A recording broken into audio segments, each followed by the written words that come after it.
우리가 이렇게 새해가 되어서 시작되어서 이맘때쯤에 만나면 누구에게서나 서로 가장 많이 주고받는 인사가 바로 새해 복 많이 받으라는 인사입니다. 사람들은 누구나 이렇게 복 받기를 좋아하고 원합니다. 행복하기를 원하는 것은 사실은 인간으로 사는 가장 거의 본능적인 마음이요 욕구라고 할 수 있습니다.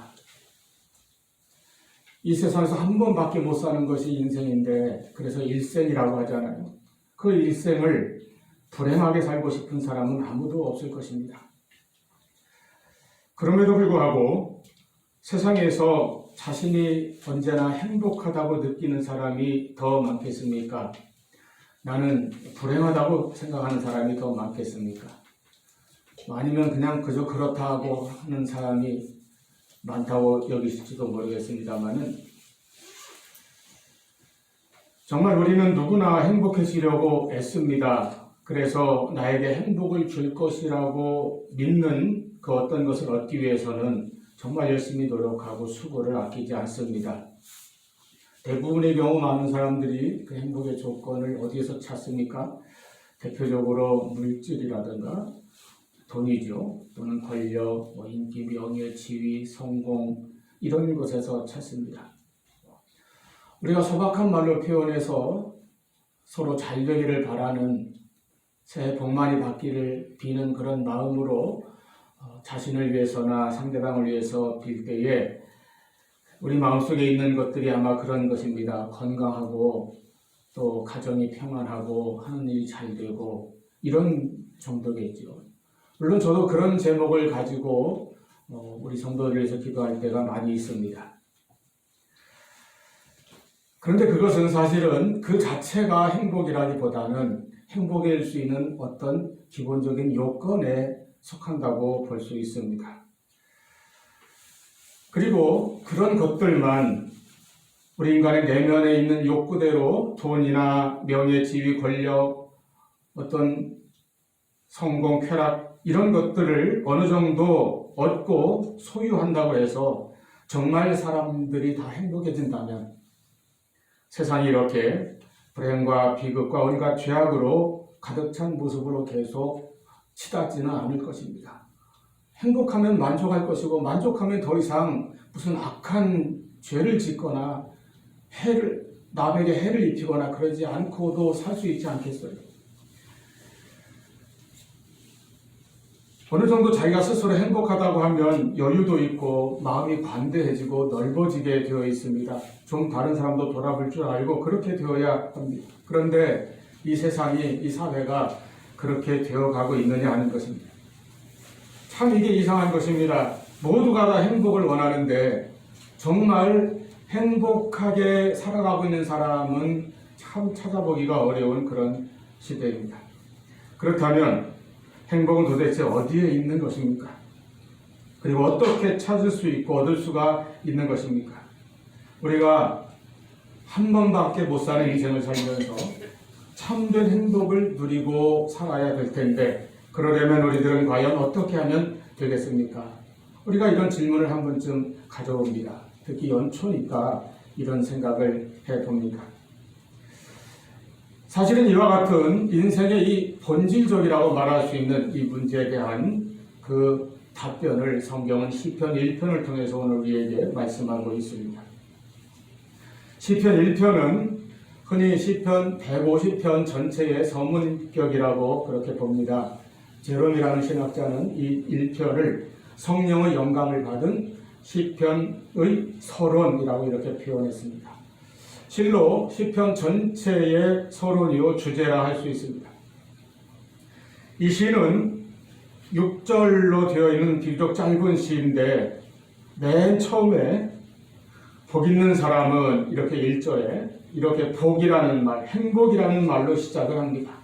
그리고 맨 마지막 6절 맨 끝에는 악인의 길은 망하리로다 이렇게 망하는 것 명사로 말해서 멸망이라는 단어로 마치고 있습니다. 사람마다 원하는 단어와 사람마다 원치 않는 단어가, 싫어하는 단어가, 피하고 싶은 단어가 각각 시작과 마지막에 기록되어 있다는 사실이죠. 이 짧은 시가 그렇게 이루어져 있다는 것은 이 시 속에 우리 인간의 인생의 가장 근본적인 문제가 다루어지고 있음을 보여주고 있는 것입니다. 꼭 마찬가지로 사람에게는 옛날이나 지금이나 이 두 가지 길이 앞에 놓여 있습니다. 행복의 길과 멸망의 길입니다. 누구나 원하는 길은 행복의 길이지 멸망의 길은 결코 아닐 것입니다. 그러나 실제 우리 인생의 경험 속에서는 어떻습니까? 행복보다 불행을 더 많이 맛보고 더 많이 겪고 더 많이 부딪히게 되는 것이 우리 인간의 삶이 아닙니까? 누구나 행복을 구하기 위하여 노력하지만 결과적으로는 그렇게 되지 못하는 경우가 참 많습니다. 행복의 봉우리에 오르지 못하고 불행의 늪에 빠지는 경우도 많습니다. 이것이 동서고금 모든 인간들의 경험이고 고민이고 문제입니다. 그래서 이 문제를 가지고 씨름을 하는 철학도 나왔고 문학도 생겨났습니다. 여러 가지 교훈이나 설교나 강연이 쏟아져 나왔습니다. 그래도 여전히 우리가 사는 이 세상에서는 이 행복과 불행의 숨바꼭질 속에서 많은 사람들이 울고 웃는 인생이 되풀이 됩니다. 구약의 이스라엘의 신앙도 이 문제에 대해서 침묵하거나 외면하지 않았습니다. 바로 이 시편 1편이 대표적으로 이 인생의 근본적인 두 가지 문제, 행복과 불행 혹은 멸망의 문제를 깊이 추구하고 있는 것입니다. 성경은, 구약 성경은 율법과 예언서, 시편과 같은 시가서 등으로 많이 이루어져 있는데 그 가운데서 율법은 하나님이 주신 말씀입니다. 하나님이 인간에게 지키라고 주신 말씀이요 계명이죠. 예언서의 말씀도 대부분 하나님이 주신 말씀입니다. 하나님의 감동을 받은 선지자들이 그 말씀을 대언하였습니다. 그런데 이 시편은 사람의 말입니다. 사람의 언어로 쓴 사람의 시입니다. 인간의 문제를 붙들고 하나님 앞에 나아가서 하나님께 드리는 간구가 이 안에 있고 또 하나님을 찬양하고 경배하고 찬송하는 찬송이 담겨 있고 그리고 하나님께 탄원하는 그러한 안타까운 부르짖음도 담겨 있습니다. 이 다양한 시편의 모든 내용들이 아까 말한 대로 서론격인 시편 1편의 함축적으로 요약되어 있다고도 볼 수 있습니다. 그리고 그것을 더 요약하면 바로 맨 첫 단어와 맨 마지막 단어, 행복과 멸망, 행복과 불행이라고 하는 인생의 두 주제를 성경 말씀 우리에게 보여주고 있습니다. 그리고 또 하나 이 시에서 명백하게 구분하고 대조적으로 표현하고 있는 것은 악인과 의인이라고 하는 것입니다. 성경은 이와 같이 인간의 길을 의인의 길과 악인의 길로, 그래서 그 과정 속에 나타나는 행복과 불행, 행복과 멸망으로 구분하고 있는 것을 우리가 볼 수 있습니다. 이렇게 대조적인 두 길, 행복과 불행의 길, 행복과 멸망의 길, 또 악인과 의인의 길, 이렇게 대조할 때에 그렇다면 중요한 것은 그 앞에서 우리가 선택을 해야 한다는 것입니다. 어느 길로 갈 것인가? 행복의 길로 갈 것인가? 멸망의 길로 갈 것인가? 의인이 될 것인가? 악인의 삶을 살 것인가? 이와 같은 인생에서 가장 중요한 선택이 언제나 우리 앞에 놓여 있습니다. 그래서 성경은 말씀합니다. 정말 이 선택을 잘해야 할 것이다. 이 중요한 선택이 바로 신앙에 의해서 결정이 됩니다. 여러분, 우리가 아까 나눈 새해 복 많이 받으라는 인사는 이 선택을 잘해서 복된 선택을 함으로써 복된 길로 가라고 하는 인사요 축복입니다. 복 받으라는 것은 복 있는 사람이 되라는 것입니다. 오늘 시편 1절 말씀에서 말하는 것처럼 복 있는 사람이 되십시오 하는 것이 복 받으라는 것입니다. 복 있는 선택을 함으로써 복 있는 길을 감으로써 복 있는 인생을 살라고 하는 것이고 복 있는 결말에 이르라고 하는 것입니다. 하나님께서 아브라함을 부르셨습니다. 그리고 그에게 복을 주셨습니다. 근데 복을 주실 때 뭐라고 하셨습니까? 너는 복의 근원이 될 것이다. 너는 복이 될 것이다. 복이 있는 사람이 될 것이다. 복이라고 하는 어떤 선물을 이것저것 많이 주렁주렁 안겨주시는 것이 아니라 아예 그 사람 자체를, 하나님이 부르시고 택하신 사람 자체를 복 있는 사람으로 만들어주시는 것이 하나님의 은혜요 축복입니다. 아멘.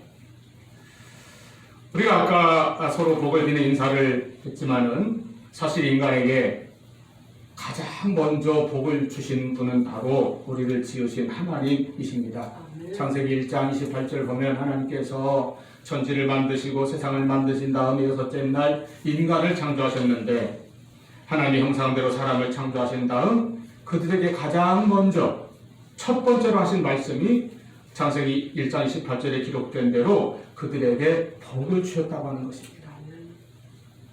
사람이 하나님께로부터 들은 첫 번째 말씀은 이것저것을 지키고 잘 행하라고 하는 율법이 아니라 복을 주시는 말씀을 가장 먼저 들었습니다. 그리고 사람이 태어나서 가장 먼저 한 일은 창조된 다음 날 맞이한 안식일의 안식이었다고 하는 것입니다. 이렇게 하나님 앞에서 인간의 일생은 복과 안식으로 시작이 되었습니다. 이것이 인간과 세상을 창조하신 하나님의 뜻이고 하나님이 원하시는 바였습니다. 하나님께서는 하나님이 사랑하시는, 하나님께서 하나님의 형상대로 창조하신 우리 인간들이 불행에 울며 탄식하며 온통 세상을 이렇게 악하게 만들어 그 안에서 서로 저주하며 사는 것을 원치 않으십니다. 누구나 아름다운 세상에서 복 있는 사람이 되도록 우리를 창조하셨고 우리를 부르신 것이 하나님의 뜻입니다. 이 복과 안식이 하나님이 우리에게 주신 첫 번째 은혜였다는 것입니다. 그러므로 우리가 항상 그 하나님 앞에서 그 은혜를 누릴 수 있어야 합니다. 그러려면 늘 하나님께 돌아와야 합니다. 하나님이 복의 근원이십니다. 하나님이 복의 주인이시고 복의 주관자이십니다. 그렇기 때문에 인생의 행복과 불행을 결정하는 데 있어서 가장 중요한 것은 하나님과의 관계입니다. 하나님과의 관계가 가장 중요합니다.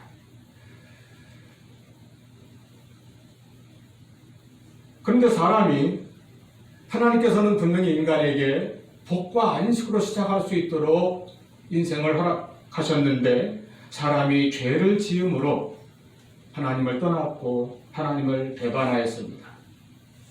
이렇게 하나님을 떠난 인간은 하나님께서 주셨던 그 복과 안식을, 첫 번째 복과 안식을 잃어버린 것입니다. 오늘날 모든 사람이 저마다 복을 구하지만은 이 세상에는 항상 불행과 재난이 더 많고 모든 사람이 참된 안식을 누리지 못하는 언제나 수고하고 무거운 짐을 지고 가는 필로 피곤하고 지친 인생들이 되어버렸습니다. 사람이 하나님을 떠나서는 어떤 복도 누리지 못합니다. 세상에서 아무리 많은 것을 소유하여도 거기에서는 참된 만족과 행복을 얻지 못합니다. 인간은 하나님께 돌아올 때만이 참으로 복 있는 자가 되는 것입니다. 아멘. 이것을 깨달은 다윗이 시편 73편 28절에서 고백하였습니다. 하나님을 가까이함이 내게 복이라. 오늘 우리에게도 그와 같은 은혜가 충만히 임하기를 축원합니다. 하나님을 가까이하는 은혜, 하나님을 가까이하는 참된 복으로 우리가 한 해를 시작하고 한 해를 살아가는 충만한 해가 될 수 있기를 바랍니다. 그러므로 우리가 복 있는 사람이 되려면 하나님을 가까이하고 하나님께 늘 돌아와야 하는데, 그러려면 첫째로 먼저 죄에서 돌이키고 죄의 길에서 떠나야 합니다. 왜냐하면 죄는 언제나 우리와 하나님 사이를 갈라놓고 우리와 하나님 사이를 막고 우리와 하나님 사이를 더욱 멀어지게 만드는 것이기 때문입니다. 죄는 우리의 기도가 하나님께 올라가는 것도 방해하고 하나님의 은총이 우리에게 임하는 것도 늘 가로막고 방해하는 그러한 장애물입니다. 그것을 돌이키고 떠나는 것이 회개입니다. 회개는 그냥 마음으로 단지 어떤 잘못을 뉘우치고 안타까워하고 반성하는 것이 아닙니다. 아무리 죄를 깨닫고 뉘우쳐도 여전히 그 자리에 있으면 그것은 참된 회개가 아닙니다. 아까 말한 대로 죄는 항상 하나님으로부터 떠나가게 하고 멀어지게 하는 것이 죄인데, 그러므로 참된 회개란 그 죄에서 돌이켜서 죄를 버리고 죄를 끊고 하나님께로 돌아오는 것입니다. 항상 인생의 원리는 동일합니다. 죄를 가까이 하면 할수록 하나님과 멀어지고 하나님과 가까이 할수록 죄에서 멀어집니다. 우리가 죄를 멀리하고 죄를 버리고 죄를 떠나서 하나님께로 나아가는 것이 바로 복 있는 사람의 첫 걸음입니다. 오늘 본문에서는 복 있는 사람이 버리고 떠나야 할 그 길을 상중적으로 묘사하였습니다. 1절에 보면은 악인들의 꾀를 따르지 아니하며 죄인들의 길에 서지 아니하며 오만한 자들의 자리에 앉지 아니한다고 했습니다. 악인들의 꾀라고 하는 것은 경건하지 못한 하나님을 섬기지 않는 자들의 지혜를 말하는 것입니다. 인간의 세상적인 수단 방법으로 행하는 것입니다. 인간이 하나님을 떠나서 그러한 악인들의 꾀를 따를 때에 일시적으로는 성공과 승리가 주어지는 것 같습니다. 그것이 참된 처세술인 것 같습니다. 그러나 그 결국은 하나님 앞에서 망하고 마는 인생이 됩니다. 정말 복 없는 인생의 길이 악인의 꾀를 쫓는 길입니다. 자기 머리로 자기 꾀로 세상의 간사한 방법으로 악한 방법으로 살아가는 사람들입니다. 복 있는 사람은 그렇게 정직하지도 않고 경건하지도 않은 거룩하지도 않은 악인들의 꾀를 따르지 않습니다. 그리고 죄인의 길에 서지 않는다고 했습니다. 죄인의 길이란 목표에서 벗어난 자리를 말하는 것입니다. 하나님께서 정해주신 마땅히 가야 할 길을 가지 아니하고 죄악의 유혹을 따라가는 그릇된 길을 가는 것을 말합니다. 사람이 마땅히 살아야 할 그 길을 떠나서 사람이 마땅히 있어야 할 그 자리를 떠나서 벗어난 길을 말하는 것입니다. 오늘날 인간이 가고 있는 모든 길이 인간이 만들어내는 그 문명이 문화가 극도로 타락하여 짐승 같은 길을 가고 있는 그 모습을 우리가 볼 수 있습니다. 결국은 심판과 멸망의 길을 가는 것입니다. 복 있는 사람은 그러한 죄의 길에 함께 서지 않는다고 하였습니다. 그 길을 같이 가지 않는 것입니다. 그 길에 휩싸여서 같이 떠내려가지 않는다는 것입니다. 제가 종종 말씀드리지만은 죽은 물고기는 아무리 커다란 것이라도 물결 따라 둥둥 떠내려가 버립니다. 그러나 살아있는 물고기는 작은 고기라도 힘차게 헤치며 물살을 가르며 위로 거슬러 올라가는 힘이 있습니다. 모두가 다 악인의 꾀를 쫓아 성공만을 위해서 나갈 때, 모두가 죄인의 길에 서서 같이 어울릴 때에 그 길을 벗어나는 것이 복 있는 사람, 하나님의 사람들의 길인 것을 기억하시기 바랍니다. 또한 오만한 자, 자리에 앉지 않는 자가 복 있는 자라고 했습니다. 인간이 하나님을 떠난 모습으로 점점 더 하나님으로부터 멀어지고 더 깊어지는 것을 보여줍니다. 처음에는 악인의 꾀를 따릅니다. 그 다음에는 죄인의 길로 행하고 그 길에 섭니다. 그리고 오만한 자의 자리에 앉아버리는 것입니다. 오만한 자란 하나님을 부인하는 자요, 하나님을 조롱하고 멸시하는 자를 말합니다. 물론 인간의 성품 면에서도 오만한 것은 항상 문제입니다. 마음이 오만하고 늘 자기 주장만 강하고 고집도 연한이 세고 자만심이 높아서 자기 자랑만 앞세우고 자꾸 이런 사람은 조심해야 합니다. 그런데 그런 인간의 오만의 가장 높이, 그 오만이 가장 높이 치솟은 상태가 바로 하나님을 부인하는 것입니다. 이것이야말로 오만의 극치라고 할 수 있습니다. 이런 자는 복이 없는 자요, 결국은 멸망할 자요, 심판을 견디지 못할 것이라고 말씀하였습니다. 그러므로 복 있는 사람이 되려면 먼저 내가 악인의 길을 쫓지 않는가, 죄인의 길에 들어서 있지 않은가, 혹은 오만한 자의 자리에 앉지 아니한가 살피고 그 모든 죄에서 돌이켜 회개하여야 합니다. 그리고 하나님 앞으로 돌아오며 하나님의 말씀을 따라가는 인생의 길을 가야 합니다. 그래서 두 번째로 복 있는 사람은 이제 하나님의 말씀 안에 거하는 사람입니다. 이전에 오직 여호와의 율법을 즐거워하여 주야로 그 율법을 묵상하는도다. 여기서 율법이란 하나님께서 주신 모든 말씀을 말합니다. 그 하나님의 말씀 속에 복음이 있고 영생이 있습니다. 그 말씀 속에 하나님께서 우리에게 주시는 응답과 모든 지혜와 능력이 있습니다. 말씀 속에 소망이 있고 하나님의 음성이 있고 위로가 있습니다. 그래서 하나님의 모든 말씀을 즐거워하며 사랑하는 사람이 바로 복 있는 사람입니다. 우리가 복 있는 사람이 되려면 복의 근원인 하나님께 돌아와야 되고 하나님을 가까이 해야 한다고 말씀드렸습니다. 그리고 그 하나님을 내 목적을 위해서 이용만 하려고 하는 것이 아니라 하나님을 사랑하는 성도가 되어야 합니다. 신명기 6장 5절에 너는 마음을 다하고 뜻을 다하고 힘을 다하여 내 하나님 여호와를 사랑하라고 말씀하셨습니다. 그렇게 하나님을 사랑할 때에 하나님을 사랑하기 때문에 하나님을 사랑하는 그 마음으로 하나님께서 주신 하나님의 말씀인 성경을 또한 우리가 사랑하고 가까이 하는 것입니다. 말씀을 주야로 묵상하라고 해서 그것을 의무적으로 억지로 하는 것이 아니라 내가 하나님을 사랑하니까 그 하나님의 말씀인 성경을 사랑하고 가까이 하며 부지런히 읽고 살피는 것입니다. 만약에 그렇지 않고 그냥 오늘 말씀을 의무적으로만 받아들여서 억지로 읽는 것으로 성도의 삶이라고 생각한다고 한다면 이것이 우리에게 기쁨과 행복이 될 수 없습니다. 억지로 분량만 채워야 되는 그런 무거운 멍에가 되어버릴 것입니다. 그런 것이 아니라 성경은 내가 사랑하는 하나님의 말씀이기 때문에 그 말씀도 사랑하는 것입니다. 하나님을 가까이 하는 믿음으로 성경을 가까이 합니다.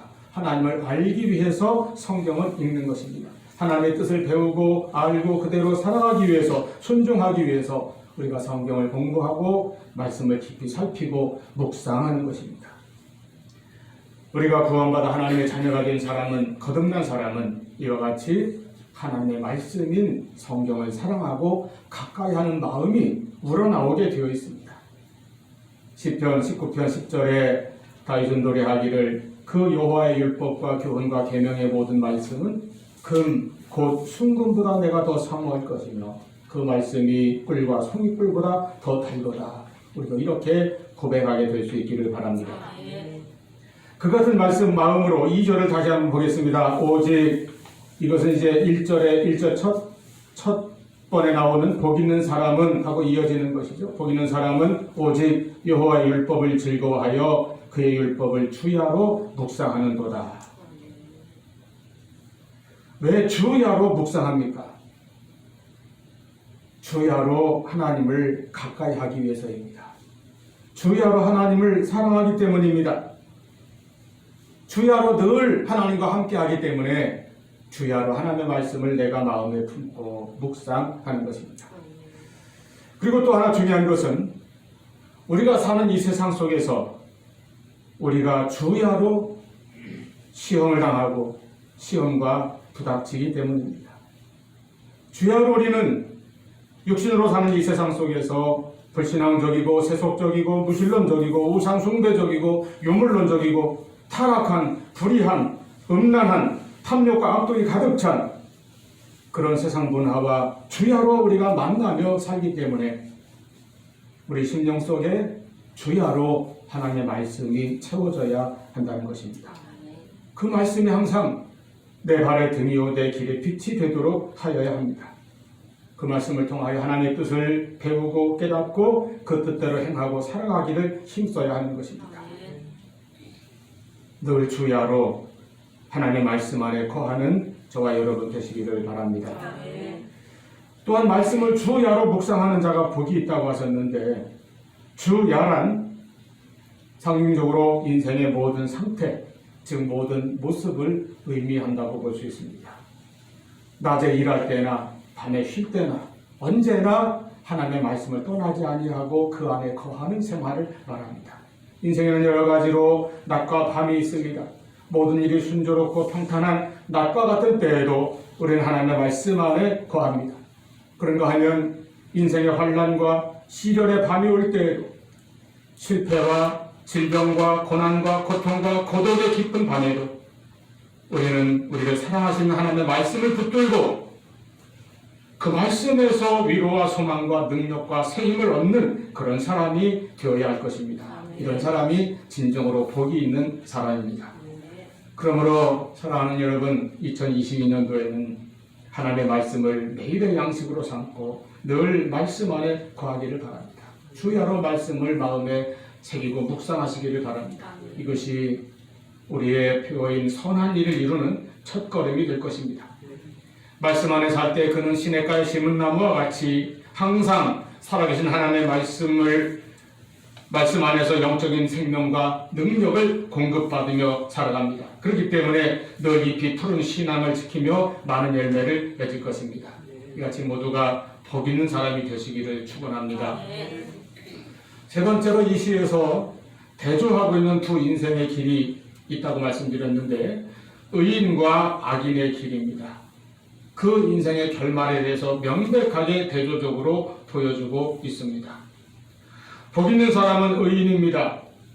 의인은 아까 소극적으로는 모든 악인의 꾀를 따르지 않고 죄인들에게 서지 아니하며 오만한 자의 자리에 앉지 않는 그런 자세를 가지고, 그리고 나아가서 적극적으로는 하나님의 말씀을 사랑하고 묵상하며 주야로 그 말씀 안에 거하는 사람이 의인입니다.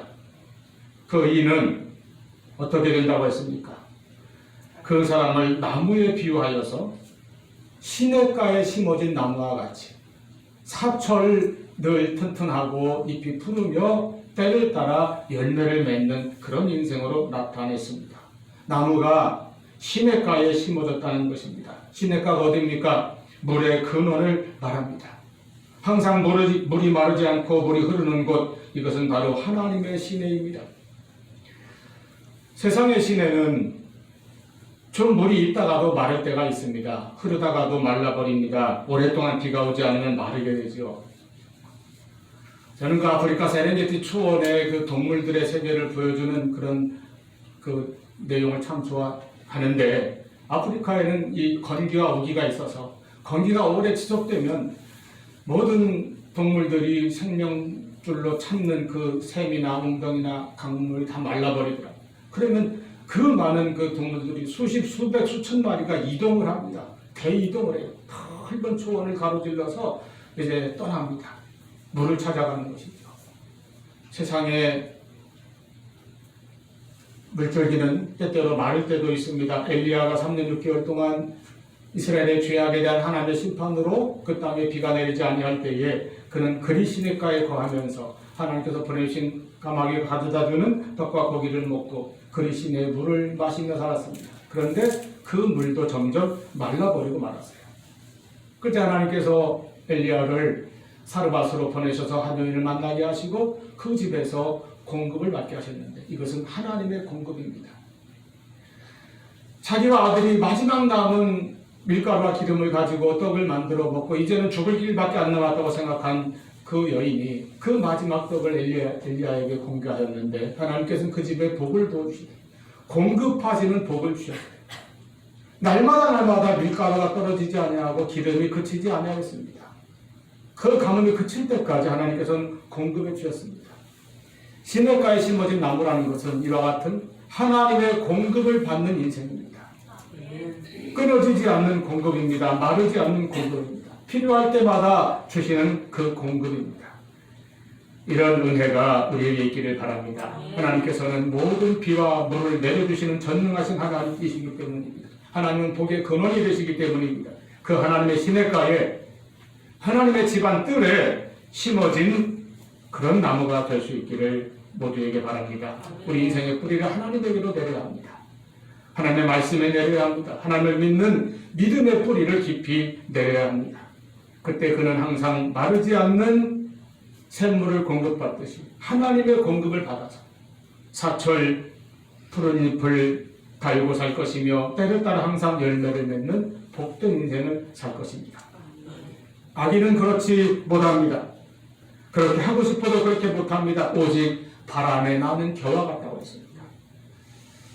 여러분, 겨의 실물을 요즘 이제 세대는 아마 보기도 힘들 거예요. 농촌에 가지 않는 겨라는 것은 이 쌀을 벽시에서 쌀알을 빼낸 그 껍데기를 말하는 것이죠. 벼를 추수하고 타작을 하고 도정을 하면 이 나달과 껍질이 분리됩니다. 그 나달이 이제 우리가 먹는 쌀이죠. 알곡입니다. 그리고 남은 껍데기가 견데 아주 가볍고 바람에 날아갑니다. 키질을 하면은 그냥 바람에 다 날아가 버리는 거예요. 그거 긁어 모아가지고 결국은 불에 뗍니다. 돌려가면서 불 떼는 것이죠. 이와 같이 겨는 뿌리도 없고 설자리도 없고 그 안에 생명이 없습니다. 바람이 불면 다 날아가 버립니다. 바람을 견디지 못합니다. 아무 가치도 없고 불에 던져지고 갑작스럽게 망하는 그런 종말을 맞이할 것입니다. 여기서 이렇게 하나님께서 시냇가에 심어진 의인들과 같은 의인의 길과 바람에 날리는 겨와 같은 심판을 견디지 못하는 악인의 길을 대조적으로 시편은 말씀하고 있는데 예수님께서도 동일한 대조를 말씀하신 것이 있습니다. 바로 좁은 길과 넓은 길입니다. 좁은 문으로 들어가서 좁은 길을 가는 인생은 영원의 구원에 이르는 것이고 넓은 길로 가는 것은 멸망에 이르는 길인데 많은 사람들이 보기에 좋아 보이는 넓은 길로 간다고 말씀하셨습니다. 이렇게 의인과 악인을 대조하면서 그 마지막에 하나님께서는 악인은 심판을 견디지 못하지만은 의인의 길은 하나님께서 인정하신다. 인정하신다는 것은 그의 삶을 하나님께서 인정하시고 또 한 가지 표현은 하나님께서 언제나 알아주신다는 것입니다. 하나님이 나를 알아주신다는 거예요. 사람에게는 누구나 인정받고 싶어하는 욕구가 있습니다. 누군가 나를 알아봐 주기를 원하는 그런 심리가 있어요. 그래서 정말 이것저것 많은 SNS를 하고 자기를 나타내고 전하려고 애를 쓰지 않습니까? 아브라함 메슬로라고 하는 심리학자가 인간의 욕구를 연구할 때에 인간의 가장 기본적인 첫 번째 생존의 욕구가 있는데 이거 본능적인 것이죠. 이 생존의 욕구가 채워지고 나면 그 다음에 따르는 것이 바로 이 인정받고 싶은 욕구라고 있습니다. 정말 그런 것 같아요. 인정받지 못할 때 사람은 깊은 외로움을 느낍니다. 그래서 이 시대에 나를 좀 알아봐 달라고 나를 보이고 싶어하고 나를 고백하며 얼마나 애를 쓰는지 모릅니다. 외로운 영혼들이 위로받을 데가 없어서 위로받고 싶어서 이해받고 싶어서 그렇게 합니다. 그런데 여러분 세상이 우리를 얼마나 알아주고 이해해주고 위로해 줍니까? 우리가 하나님 앞에서 복 있는 자라는 것은 내가 하나님을 섬기는 의로운 자가 될 때에 의인의 길은 여호와께서 인정하시나 하나님이 나의 길을 인정하시고 나를 알아주신다는 그 복입니다. 세상 누구도 알아주지 않을지라도 하나님께서 언제나 나를 알아주시고 인정해 주시는 것입니다. 주님 말씀대로 목자가 양을 인도할 때 그 이름을 하나하나 불러서 인도하듯이 하나님께서 우리 한 사람 한 사람을 이름으로 부르시며 나를 알아주시고 나를 인정하시는 그런 은혜가 우리에게 항상 충만하기를 바랍니다. 무릇 의인들의 길은 여호와께서 인정하시나 악인들의 길은 망하리로다. 이제 이 시편이 행복과 멸망으로 끝나기 때문에 이렇게 표현되어 있습니다만은 제가 우리들을 위해서 다시 한번 이 말씀을 좀 순서만 바꾸면은 무릇 악인들의 길은 망하지만 의인들의 길은 여호와께서 항상 인정하십니다. 하나님이 알아봐 주시는 그런 복된 삶을 살아가는 금년 한 해 우리 모두의 복된 한 해가 되기를 축원합니다. 기도하시겠습니다.